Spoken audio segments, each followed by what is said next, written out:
El siguiente programa es un espacio contratado. Curiquingue TV no se responsabiliza por las versiones emitidas.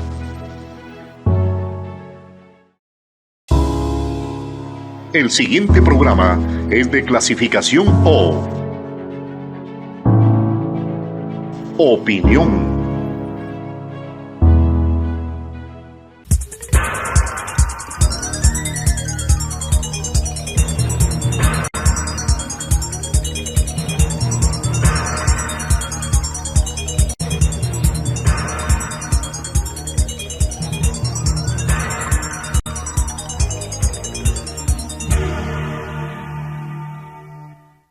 Amigos y amigas, tenemos la grata participación del economista Víctor Hugo Albán, expresidente del Colegio de Economistas de Pichincha, analista financiero, analista económico. Adicionalmente, muchas gracias realmente por la oportunidad. Muy buenas noches.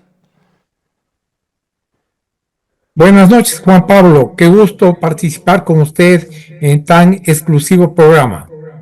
No hay crecimiento económico, como afirma el gobierno nacional. Un gobierno insuflado de argucias, de mentiras, de falacias. No hay tal crecimiento económico, más bien hay recesión, contracción y liquidez por parte de los hogares ecuatorianos. Bueno, realmente usted ha hecho un antecedente que es real. Digamos, el Ecuador está sufriendo una recesión que viene arrastrándose desde hace aproximadamente 2 años. No ha habido un crecimiento como afirma el gobierno. Se preveía a través del Banco Central un crecimiento del 1.7. Después el presidente les exigió que dieran 2.5, pero la realidad a través de los análisis de las cámaras de la producción, los diferentes análisis económicos realizados por diferentes analistas, en el que me incluyo, realmente no hay crecimiento, más bien hay un decrecimiento. Estamos con el menos 0.5, que realmente ya preocupa, ¿no? Sin embargo, pues las cifras emitidas por el mismo Banco Central nos determinan estas realidades. Sin embargo, el señor presidente en varias intervenciones manifiesta que hay un crecimiento. No sé en qué país esté, dónde esté administrando, qué esté haciendo, o como es un agente viajero, posiblemente está confundido con uno de los países a los cuales frecuenta visitar. Pero él, digamos, no está en realidades en el país. Más bien estamos muy preocupados, realmente muy preocupados por la falta de apoyo del gobierno a través de los respectivos bancos de desarrollo, como son Ban Ecuador y la Corporación Financiera Nacionales, quienes emiten sus informaciones con crecimientos negativos en cuanto a crédito por falta de capitalización. Entonces sí creemos que debe haber un cambio de timón, debe haber un cambio de políticas públicas para que el Ecuador empiece a crecer, porque los resultados son realmente muy preocupantes. La falta de empleo, la falta de crédito, la falta de políticas públicas que determinen si el país puede soportar, digamos, una administración pública como la que se está llevando en este momento. La economía ecuatoriana está resquebrajada, lesionada, erosionada. En sí, tenemos un déficit fiscal que bordea aproximadamente los 5.000 millones de dólares norteamericanos. Nuestra economía no está saneada, como afirma igualmente el gobierno nacional. Adicionalmente, le pregunto, don Víctor Hugo. Bueno, realmente las cifras que dan tanto el Banco Central como el Ministerio de Economía, así como los diferentes ministerios del ramo, determinan todo lo contrario de lo que afirma el señor presidente de la República. Más de una ministra le ha puesto su renuncia.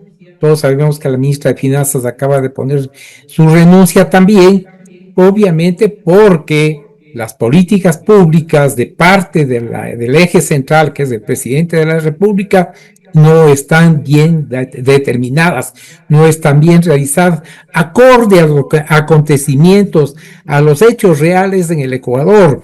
Entonces, si hablamos solamente de política, porque ya se aproximan nuevas elecciones sesionales, realmente estamos mintiendo al país.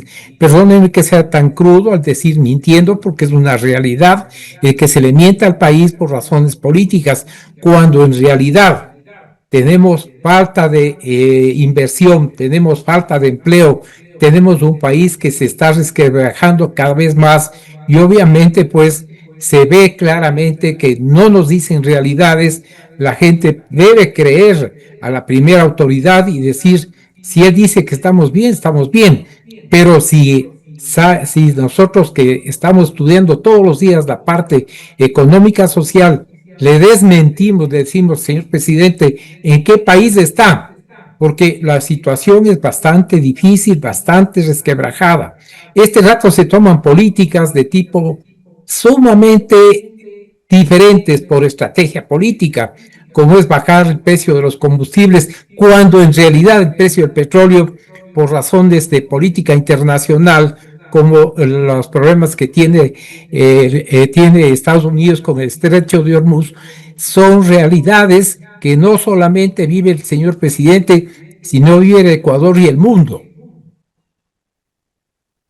Pero han subido en forma estruendosa, en forma estrepitosa, los combustibles en el Ecuador. Dicha merma sería irrisoria, respondiendo solamente al campo electoral. Pero realmente han subido los precios de los combustibles en el país, don Víctor Hugo. Mire, los precios responden al mercado internacional, por darle y citarle un ejemplo respectivo. Mire, realmente nosotros estamos muy preocupados porque una cosa es manejar la economía como tal y otra es manejar la política como la política económica. Realmente nos preocupa mientras el precio del barril de petróleo sube por los problemas que mencioné, realmente se baja el precio de los combustibles. ¿Cuándo se debe bajar los precios de los combustibles? Cuando realmente exista la suficiente oferta y esté sobre la demanda. Y aquí es lo contrario, cada vez se demanda más diésel, más gasolina, en definitiva más combustibles por el crecimiento del parque automotor. De hecho, pues nosotros estamos muy preocupados porque no se debe trabajar, digamos, no se debe determinar políticas que estén en contra de los intereses del pueblo ecuatoriano. ¿Cómo va a compensar la parte que reduce en el presupuesto general del Estado? Con más deuda. Eso es una irresponsabilidad de parte del presidente, el asumir más deuda sobre la que ya tenemos o renegociar la que tenemos por parte para configurar un asunto político, porque se aproximan elecciones y el partido de él tiene que estar adelante y tiene que manifestar, tiene que demostrar que está haciendo gestión al bajar los combustibles. Los precios de todas las mercancías, de todo lo que se redunda a través de la no van a bajar. Entonces, ¿para qué esta rebaja? ¿A quién está enriqueciendo? ¿Al transportista? ¿Al gasolinero? ¿A quién está beneficiando? Entonces, obviamente, las políticas deben ser acorde a las necesidades del pueblo ecuatoriano, no a razones políticas. Reitero, subrayo, recalco, han subido los precios de los combustibles. Dicha merma actualmente es artificiosa por parte del gobierno nacional. Estamos hablando de 5 centavos, pero realmente han subido los precios de los combustibles en forma paulatina. Ante ello, no podemos engañarnos, don Víctor Hugo. Indudablemente, no el pueblo ecuatoriano no es tonto. Se da cuenta qué es lo que está pasando, qué es lo que quieren demostrar. Pero la rebaja de los combustibles es irrisoria, es chistosa, diríamos nosotros, porque realmente los precios se mantienen. No había razón, un asunto político, un asunto tan delicado como son los precios de los combustibles, que redundan, digamos, en gran parte de la economía, que es la movilidad, la transportación, etcétera. No pueden estar, digamos, ligados a una política, sino una política pública determinante para la economía, para el presupuesto general del Estado. Entonces no se puede, digamos, mezclar la política pública con la política, porque estamos aproximándonos a elecciones seccionales. Esto determina, digamos, la falta de madurez del gobierno, la falta digamos, de prioridades que deben determinarse en la parte social, en la parte económica y sobre todo la parte moral, que es la que debe primar en el primer mandatario y en las autoridades correspondientes. Vamos con la matraca, vamos con el estribillo. El gobierno nacional se ufana, se vanagloria, se rasga las vestiduras de que ha bajado el riesgo país. Es verdad, porque estamos cumpliendo con el recetario del Fondo Monetario Internacional. Estamos honrando el pago ominoso de nuestra deuda externa, sacrificando recursos públicos, los cuales se podrían destinar para la educación, la salud, la infraestructura pública. Por darle y citarle varios ejemplos respectivos, don Víctor Hugo. Bueno, lo primero que se debe indicar, digamos, a quienes nos miran y nos escuchan, es qué es el riesgo país, porque mucha gente dice riesgo país significa que es un país de peligrosidad, es un país... la capacidad de pago, ¿no? Que es la capacidad de para pago la deuda externa. Perdón por la interrupción, le digo de paso. Así es, ¿no? Es la capacidad que tiene el país para honrar sus deudas. Indudablemente, ¿no? Pero la gente dice el riesgo país y la gente, si no se le explica que es solamente la capacidad que tiene o la voluntad que tiene el gobierno de honrar las deudas, la deuda externa, entonces la gente se preocupa, dice el riesgo país ha subido, ha bajado. Todo determina un organismo internacional que está en los Estados Unidos y dice, la intención del Ecuador es buena, sí quiere pagar, el riesgo país baja. Pero ¿a quién beneficia? Al gobierno, porque puede seguir endeudándose más y endeudando al pueblo ecuatoriano. Pero nada de riesgo, el riesgo que la gente se imagina, que el Ecuador es un país de riesgo, que hay muchos problemas. Puede ser que tengamos problemas, pero con relación a otros países estamos bien.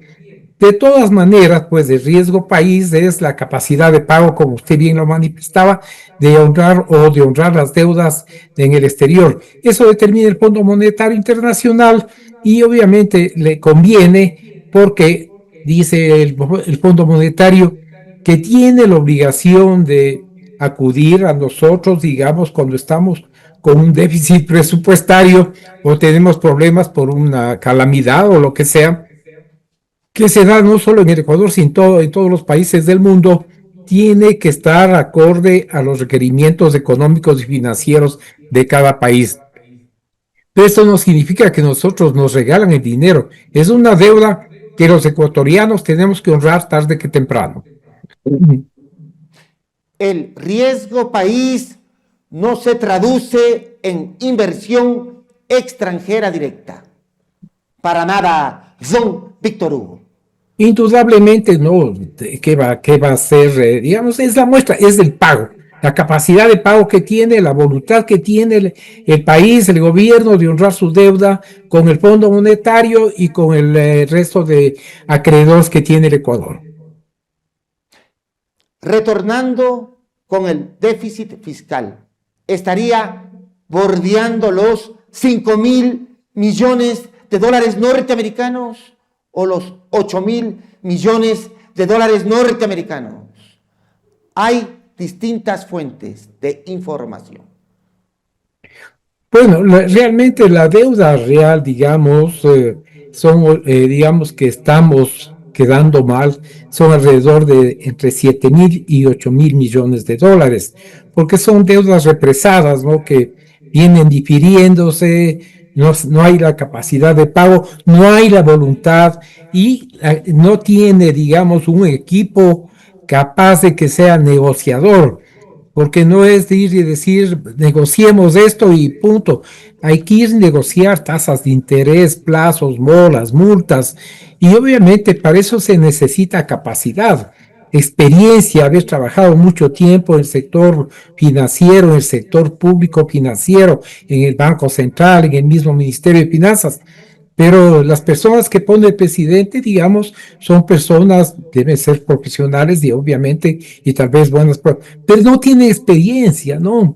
Entonces, frente a los monstruos que son del Fondo Monetario Internacional, del BID, de la CAP, ¿no? Que son gente que trabaja años de años ahí y saben cómo manejar, cómo manipular a la gente, digamos, y a los países pequeños, como es el caso del Ecuador.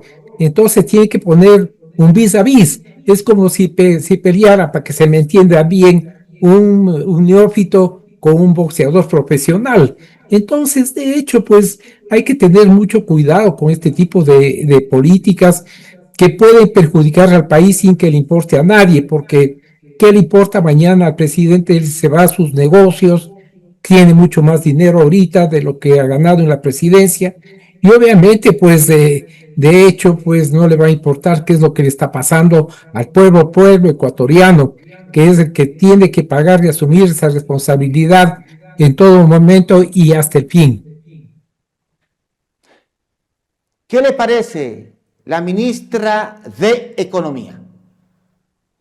Bueno, realmente la señora economista, pues, es una persona muy joven. Entiendo, pues, debe conocer alguna cosa sobre la política financiera, pero, digamos, frente a los monstruos que son del Fondo Monetario, del BID, entiendo que tendrá asesores que le ayuden, porque si es delicada la situación, el manejo del sector público financiero en estos momentos es muy, muy delicado y tiene que tener unas políticas claras. ¿Quién determina las políticas del presidente de la República? ¿Quién las ejecuta? La ministra de Finanzas.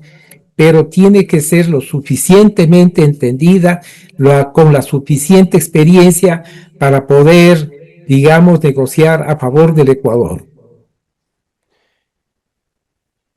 El consumo en el Ecuador se cubre con deuda. ¿Qué le parece, don Víctor Hugo? Bueno, realmente eso es polémico, ¿no? Porque hay determinada parte de la sociedad ecuatoriana que se endeuda para poder sobrevivir, pero otra parte, pues, en cambio, tiene para invertir. Y como no hay capacidad de inversión de los capitales en el desarrollo, digamos, en la industria, en la agroindustria, etcétera, tiene que poner en el sistema financiero, que es el más favorecido, ¿no? Porque las tasas de interés activas están bordeando el 17-18%, mientras que las pasivas están entre el 4 y el 7%. Entonces, ¿quién es el favorecido? El banquero, digamos, quien hace la intermediación financiera, porque, digamos, paga poco y gana bastante. Esto es un hecho evidente. Todos vimos hace poco un ilustre banquero muy serio, pues, dejó un programa de televisión porque le dijeron que se llevaba mucho dinero. Esta señora Inostroza, que es demasiado audaz, pues fue demasiado grosera con él, y de hecho, pues él abandonó el programa en un programa de televisión. Es bueno ser, digamos, incisivo, es bueno ser como usted, digamos, que dice las cosas reales, pero sin ofender a la gente, ¿no? ¿Quién fue? Le pregunto sobre todo, don Víctor Hugo, ¿a Fue, quién se refiere? Fue el accionista mayoritario del Banco Pichincha, me parece que, no recuerdo el apellido, pero fue un programa políticamente correcto en el Canal 8. No recuerdo el apellido, pero es el accionista mayoritario del Banco Pichincha. Y la periodista, sí, pues acabé de mencionar su nombre y apellido. Y de hecho, pues ha sido motivo de muchas críticas, y obviamente a favor del señor Videlegas, que fue quien estuvo interviniendo a nombre de la banca, no solo a nombre del Banco Pichincha, sino a nombre de la banca en general. Y se abandonó el programa porque la señora Inostroza estuvo demasiado, no digamos suspicaz, ni impertinente, sino muy grosera, ¿no? ¿Qué le dijo? Perdón. Que dijo que la banca es una ladrona. Entonces él dijo: yo no puedo soportar esto, no. Se levantó del programa y se fue. Que ningún banco es ladrón, ¿no? Además tiene la supervisión y el control de la superintendencia de bancos. Entonces, decir una cosa de esas a cuenta de ser periodista, pues es muy grave. Una acusación de esas a un ilustre banquero como es el señor Videlegas. No tenemos intereses leoninos, draconianos, por parte del sistema financiero nacional. Bueno, sobre todo en un sistema dolarizado. Ante ello, deberían bajar los intereses en forma ostensible. Esto resulta algo apremiante para reactivar, sobre todo, don Víctor Hugo, el aparato productivo ecuatoriano. Mire, la política monetaria no lo maneja el sistema bancario y financiero, lo determina la Junta Monetaria. ¿Y quién preside la Junta Monetaria? Preside un delegado del señor presidente de la República. Es decir, el presidente de la República determina las políticas a través de su representante en la Junta Monetaria y en la Junta Bancaria. Entonces, claro, obviamente debe manejarse también a través de la oferta y la demanda del dinero. Tenemos dinero de oferta este rato, dando gracias a Dios, pero realmente quien maneja las políticas no es el sistema financiero, es el gobierno, a través de su representante, la Junta Monetaria y la Junta Bancaria. De todas maneras, pues, son intereses, digamos, grandes intereses en la parte financiera. Pero si queremos que haya un desarrollo armónico en el país, deben aplicarse, digamos, políticas públicas con bajas tasas de interés para que haya desarrollo, haya inversión, porque al haber inversión hay empleo, y cuando hay empleo la gente se siente tranquila. No espera solo empleo del gobierno, sino que requiere empleo de parte del sector privado, que es el que mejor paga, el que es más honesto. Cierto que nuestro código de trabajo es draconiano, pero de todas maneras es muy pertinente. No tenemos, más bien carecemos de tasas de interés bajas en el país. Tenemos tasas astronómicas. En sí, la banca tiene mucha utilidad en el Ecuador. Por ende y por consiguiente, debería intervenir esta Junta Monetaria. Le pregunto, adicionalmente, don Víctor Hugo.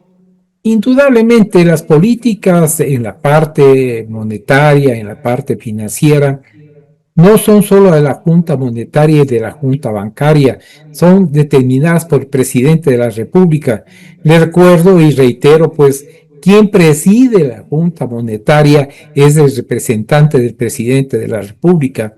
¿Quién determinará, pues, a través de su representante, las políticas públicas en la parte monetaria y en la parte financiera a seguir? Obviamente, a veces no se toma en cuenta la oferta y demanda del dinero, sino las políticas públicas a través de los organismos pertinentes, en este caso la Junta Monetaria y la Junta Bancaria. Pero para eso tenemos organismos de control. El principal organismo de control es la Superintendencia de Bancos. Y tenemos pues nuestra legislación, ¿no? Que obviamente favorece de alguna manera al usuario de la banca. Sin embargo, pues a veces los intereses banqueros son más que las políticas públicas y no están acordes a la oferta y demanda del dinero, sino a quién quiere ganar más. Recordemos que las utilidades de la banca fueron de más de 15,000 millones en el año 2025 y ahora en el primer semestre de 2026 están bordeando los 10,000 millones de utilidad. El representante del mandatario podría responder a los intereses de la banca nacional. Si es que está vinculado, indudablemente, ¿no? Claro, normalmente quien nombra es el presidente de la República, y si no, digamos, no ha tenido el tino, digamos, no ha sido una política que favorezca al usuario de la banca, al usuario del crédito, para que haya un desarrollo armónico en el país, tenemos serios problemas, ¿no? Porque las tasas de interés para una economía dolarizada son sumamente altos. Les recuerdo que la tasa pasiva en Estados Unidos es del 1.2 y la tasa activa está entre el 2,5 y 4%. Aquí la tasa pasiva está entre el 7 y 10% y la tasa activa está entre el 19 y 22%. Para quienes me escuchan, la tasa pasiva es la que paga el banco por nuestros ahorros y la tasa activa es la que nos cobra el banco cuando recurrimos a un crédito. Entonces, si hacemos una comparación, ¿a quién se beneficia? Sino al banquero en este caso.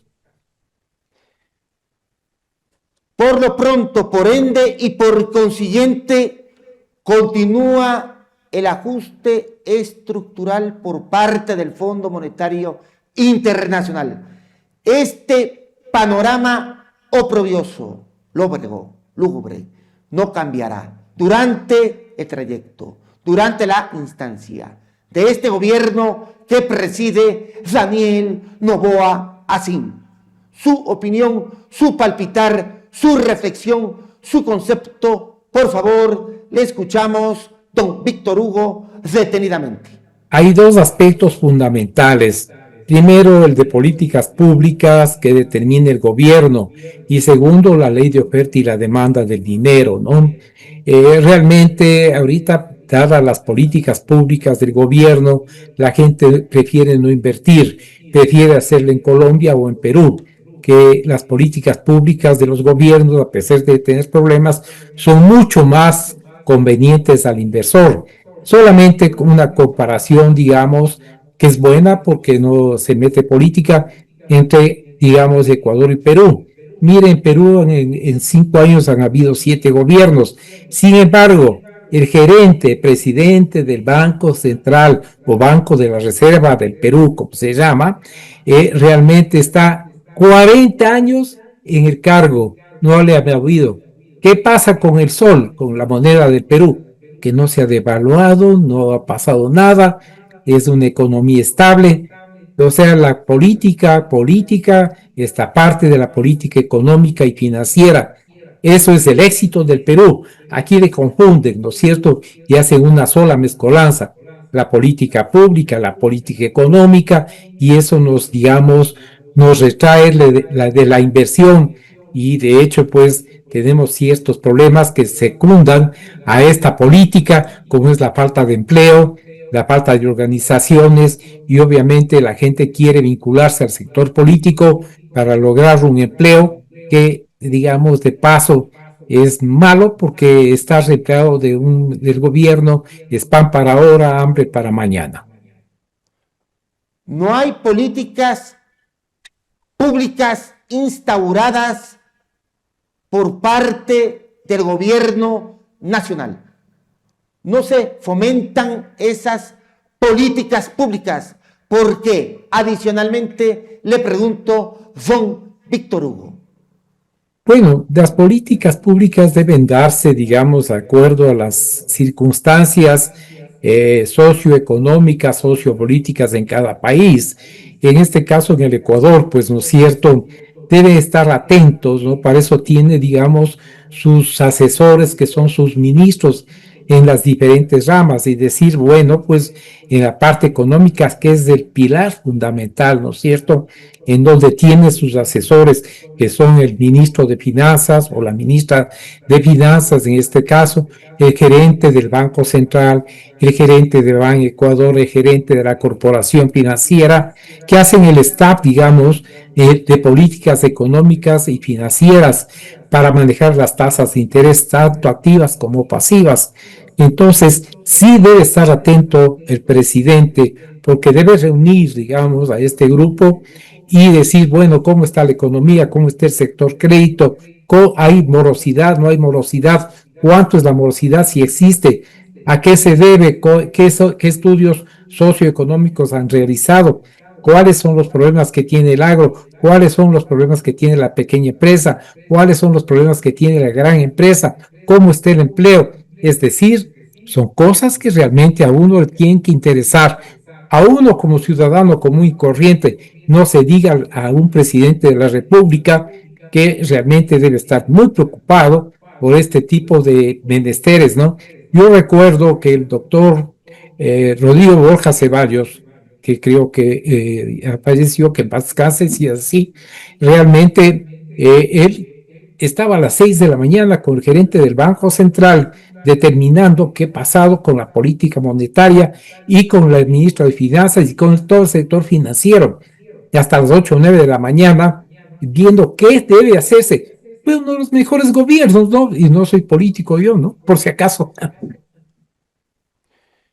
Vamos con el capítulo boliviano.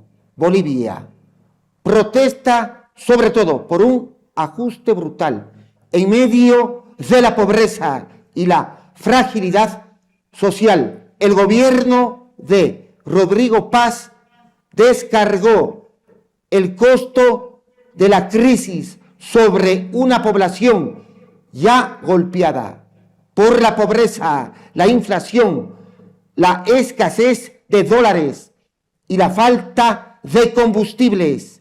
La medida central fue el alza de los combustibles.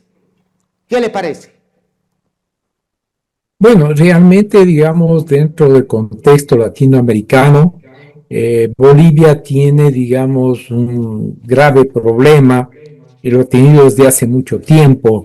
Ha sido motivo de mucho análisis por parte del grupo de economistas latinoamericanos, y obviamente pues se nota que no hay políticas ahí desde que entró el señor Morales, Evo Morales, y obviamente pensó que estaba administrando un feudo, una pequeña propiedad, y no se dio cuenta que es un país también, aunque sea pequeño, con problemas como es de que no tiene salida al mar, y de hecho pues con grandes problemas por la coca y los grandes sembríos de coca, cocaína y expendio, que en gran parte la gran sociedad boliviana vive de ese medio, digamos.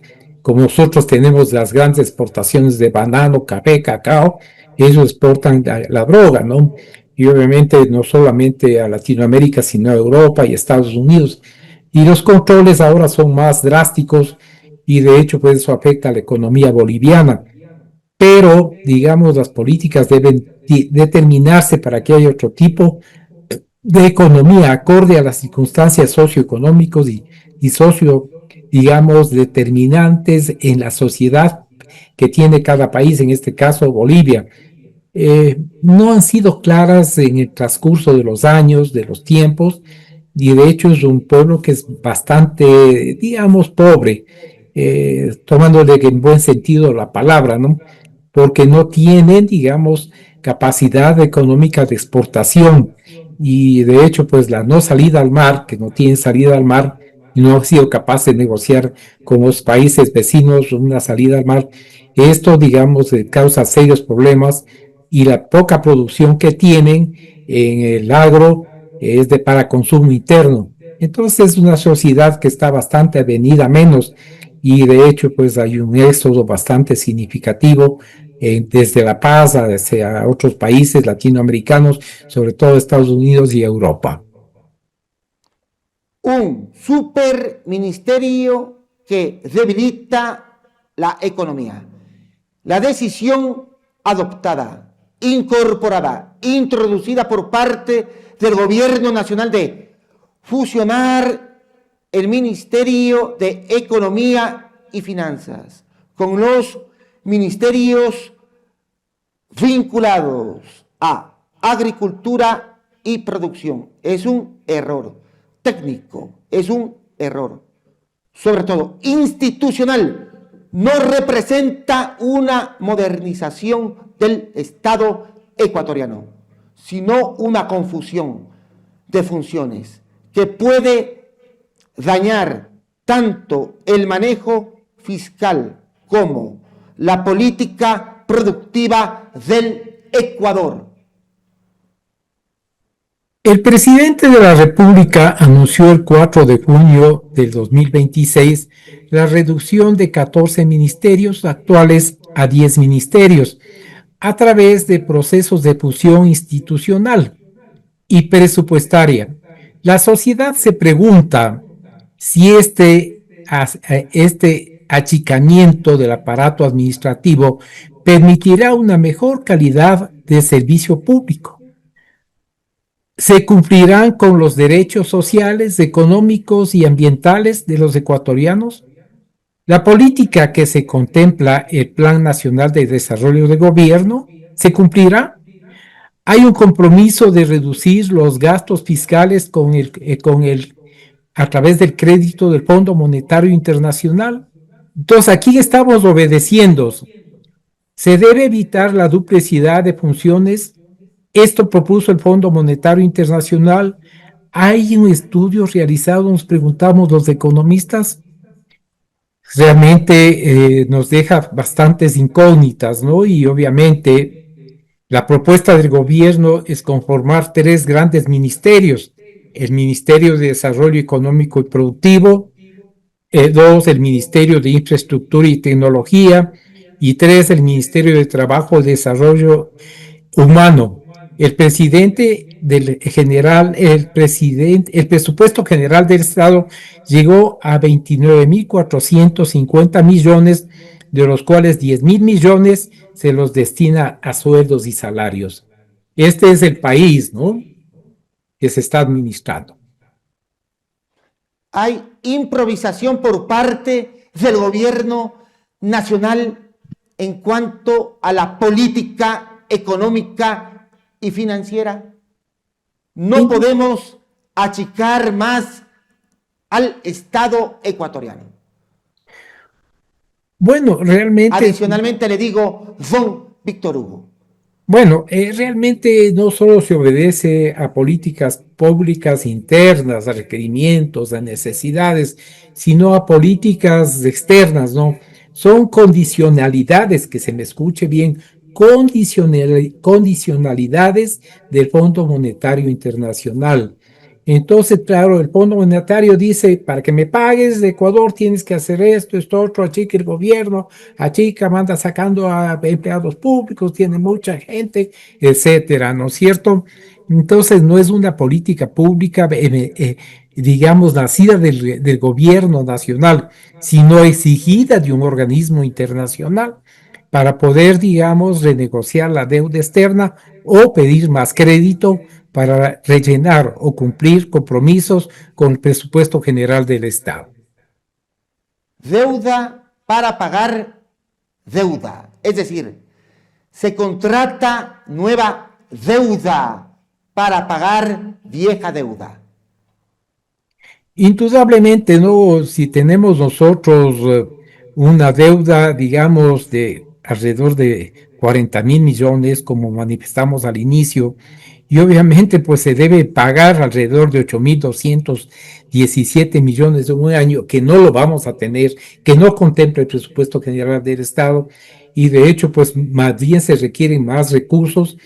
Hay que recurrir a las renegociaciones y para ello se requiere gente con experiencia, gente que sea, digamos, acorde profesionalmente y que tenga la capacidad de negociación con los monstruos que son negociadores del Fondo Monetario, del BID, de la CAP, que son gente que está todos los días en eso, frente a una persona que sea ministro o ministra de Finanzas, que apenas pues sabrá cómo, cuánto es la deuda y cuánto hay que pagar. Entonces la capacidad de renegociación se necesita de mucha experiencia. Debe conformarse un comité, digamos, capaz de que sea, digamos, acorde a los requerimientos de negociación con gente que está muy especializada, como son el Fondo Monetario, reitero, pues, de los organismos internacionales, como el Banco Interamericano de Desarrollo, y todos los, el BIR, la CAP, etcétera, la Corporación Andina de Fomento, y todos los organismos internacionales con quienes tenemos compromisos de deuda y necesitamos refinanciamiento. Muchas gracias realmente por la oportunidad. Su reflexión final le escuchamos, don Víctor Hugo, detenidamente. Bueno, realmente el país es un país maravilloso. Siempre recuerdo las palabras de un distinguido maestro universitario. Decía, este país de la suerte. Se nos acabó se nos acabó las grandes plantaciones de cacao, que fue el primer exportador de café, cacao en el mundo. Pasamos a las plantaciones de banano, fue el principal y fundamental exportador de Latinoamérica del banano a Europa y Estados Unidos. Cuando se nos acababa esto, hasta por las enfermedades como la cigatoca y todo, nació el petróleo. Entonces ahora somos país petrolero. Cuando se nos acabe el petróleo, vendrá el uranio, qué sé yo, pero siempre Dios nos bendecirá con algo importante para salir adelante, como es un pueblo bendecido. Muchas gracias de nuevo por la oportunidad, don Víctor Hugo. A usted, Juan Pablo, muchas gracias y un saludo cordial a quienes nos miraron y escucharon. Sansur Importaciones. Calidad, confianza y las mejores marcas en un solo lugar. En Sansur Importaciones te ofrecemos una amplia variedad de productos de marcas reconocidas a nivel mundial, garantizando originalidad, durabilidad y estilo en cada compra. Productos 100% originales. Precios competitivos. Variedad que se adapta a tus necesidades. Atención personalizada. Ya sea que busques tecnología, accesorios o artículos exclusivos, en Sansur Importaciones encuentras lo mejor del mercado.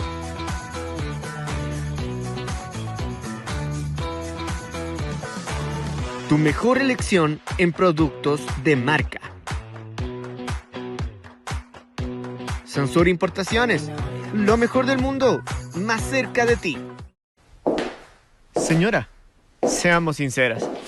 ¿Su casa ya está pidiendo un cambio? Es hora de darle ese toque único que solo usted sabe elegir. En Dakota encontrarás todo para la decoración de tu hogar y tu cocina.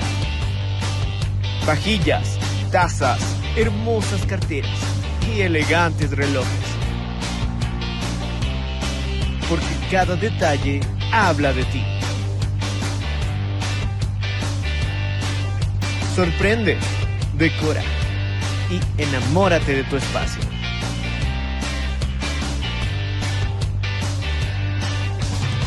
Dakota, productos para el hogar, donde lo exclusivo tiene nombre.